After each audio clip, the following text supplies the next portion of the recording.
Kinababahala ng Commission on Human Rights ang direktiba ni bagong PNP Chief Nicolas Torre III sa mga pulis na paramihan ng maarestong suspect sa kampanya kontra iligal na droga.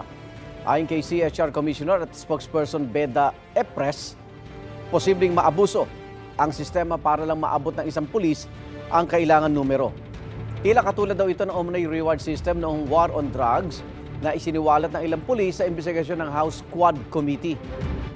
Giit ng CHR, dapat linawin ni Torre ang kanyang direktiba. Tiniyak naman ni Torre na walang malalabag na human rights sa kanyang utos.